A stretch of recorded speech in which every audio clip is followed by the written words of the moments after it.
هغه صحابه چې هغوی واکمن خلک، هغوی دولت والا خلک، منصب والا خلک، عزت والا خلک، سرداران وه.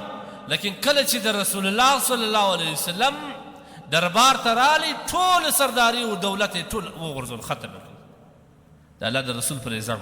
هغه ابوبکر صدیق دا د نبي علیه الصلاة والسلام خوږ ملګری، صاحب فی الغار و صاحب فی الجنه. زما سره په غار کې وم چې ما هجرت کوي، ما دوی په یو غار کې سره ناست. و صاحب فی الجنه، دا زما په جنت کې هم دوست. ابوبکر صدیق چې ایمان راوړي، په دا وخت کې دی مالدار هم و، د قوم مشر هم و، ډېر قدر او عزت یې درلودی. لیکن چې کله خلک په دې خبر سول، تربور په دې خبر سو چې ابوبکر ایمان راوړی دی، بیا د ابوبکر هغه عزت پاته نه سو. هغوی د اسلام دپاره عزت وغورځوي، هغوی د اسلام دپاره منصب وغورځوي. محمد رسول الله د بیت الله شریف په پاک حرم کې پر عبادت ولاړ. څومره حلیم ذات رب موږ لرو، سردار کونین، سردار د انبیاو، محمد رسول الله د پر عبادت باندې ولاړ. پاک حرم دی. خبیثان یو څو سرداران سره ولاړ، وایي څوک به د ده په غاړه کې پټور واچي کشف. عقبه بن ابي معيط ورته وایي زه ورچوم. نبی علیه الصلاة والسلام چې کله په عبادت ودرېدی، دې ظالم پټور وغورځي، پر دا غاړه واچي، ویې پیچي، دومره کل پې وپیچي ته مبارکه غاړه کې اثرات پیدا سو. ابوبکر صدیق د اوه ځایه څه ورته وکتل، ورته راویې ځغسته. محمد رسول الله صلی الله علیه وسلم باندې لاسونه وغورځول. اتقتلون رجلا ان یقول ربی الله. ظالمانو، ناترسو، خبیثانو، هغه سړی چې هغه وایي الله یو دی، زه د الله رسول یم، تاسو په دې خبره ووژنئ؟ شرم نه درته راځي؟ د خدایه نه بیریږي؟ د دا پاک مقدس ځای نه بیریږي؟ دوی چې ده ته وکړل چې اوه دا خو دی پر دی یې راواچوي. ابوبکر صدیق رضی الله عنه یې دومرې ووالي، دومرې ووالي، دومرې ووالي چې پر هغه ځای باندې بېهوش سو. کله چې په ځولۍ کې کور ته راوړ، ابوبکر صدیق رضی الله تعالی عنه په هوش کې راغی، شاوخوا یې وکتل، په بل ځای کې پروت دی.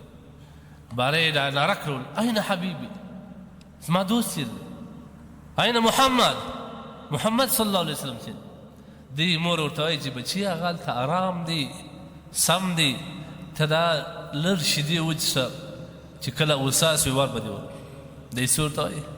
نه، پر ما به د هغه ساعته شی حرام وي چې در څو ما د ده مبارک سترګې لیدلی دی. د بېهوشي سره راپورته سو. بیا یې مور ورته وویل ته اوس څه وایې؟ هغه سم دی، ته لږ ځان برابر که تا به ورولو. نه، دغه مینه. بیا یې یو لاس د یوه پر اوږه ایښی، بل لاس یې د بل پر، پښې پسې سکېږي. په دا حالات کې محمد رسول الله صلی الله علیه وسلم دربار ته ورغی چې د دی ناست. نبي علیه الصلاة والسلام چې ده ته وکتل، خو ډېر خوږ و. د رسول الله صلی الله علیه وسلم د سترګو اوښکې تویې سوې. ده چې محمد رسول الله ته وکتل، بیا بېهوش سو.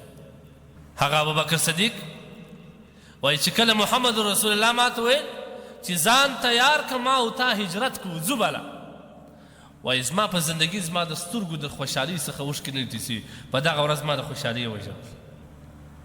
اوس به سړی خبرې وایي زه عزت والا سړی یم، منصب والا سړی یم، ابایي وطن مې دی، پرېږدم یې د محمد رسول الله په خاطر ټول وطن واړ شي پرېږدم، دا خو زما لپاره ډېر زور غواړي. لیکن هغه دا رقم هغوی ته د محمد رسول الله پر دنیا د دا تسبیح حیثیت نه درلود. دی وایي چې کله یې پر ما غږ وکړي چې زه ما او تا په هجرت باندې، زما د خوشحالۍ زما د سترګو اوښکې تویې سوې. هغه د هجرت واقعه ډېر د چی و د دې خلکو اصل مقصد آخرت، دنیا مقصد نه. لیکن کله چې هغه ابوبکر صدیق چې مالدار و، منصب والا و، عزت والا و، پیسې درلودلې، د قوم مشر و، کله چې مدینې منورې ته هجرت ته ځي، هلته دغه حالت ته رارسېږي. غرمه ټکنه غرمه ده، سره غرمه ده، کور کې وایي شی شته چې وخورم، هغه یو شی نشته.